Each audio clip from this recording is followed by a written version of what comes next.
हर जगह जाके ज्योति सिंह गरीबों का मदद कर रही हैं और गरीबों का मदद कर रही हैं, सभी लोगों के साथ अच्छे से रह रही हैं और काराकाट का भ्रमण कर रही हैं ज्योति सिंह। लेकिन आप लोग को बता दें ज्योति सिंह के लाइफ में कितना ज्यादा भसड़ मच चुका है, ये किसी से छिपा हुआ नहीं है। जी हाँ भाई, आप लोग को बता दें ज्योति सिंह को कितना ज्यादा टॉर्चर किया गया है और कितना ज्यादा परिस्थितियों से गुजरी है ज्योति सिंह, और ज्योति सिंह के ऊपर आजकल क्या बीत रहा है ये बात किसी से छिपा हुआ भी नहीं है। दोस्तों आप लोग को बता दें कि आप लोग को तो पता ही होगा कि पवन सिंह ज्योति सिंह को रखने के लिए बिल्कुल भी रेडी नहीं है और ना ही ज्योति सिंह के बारे में कोई बात बोल रहे हैं।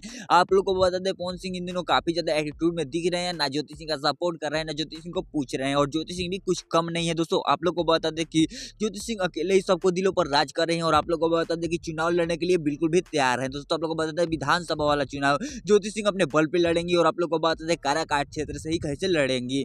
जब आप लोग को बता दें ज्योति सिंह के बारे में बहुत सारा वीडियो वायरल चला है और ज्योति सिंह काफी बड़ी बड़ी खुलासे भी करते हुए नजर आ रही हैं, और ज्योति सिंह के बारे में आप क्या सोचते हैं कमेंट करके जरूर बताइएगा। और ज्योति सिंह से रिलेटेड अपडेट पाना चाहते हैं चैनल को सब्सक्राइब कर लीजिएगा किसी नए वीडियो में किसी नए टॉपिक के साथ। के लिए बाय।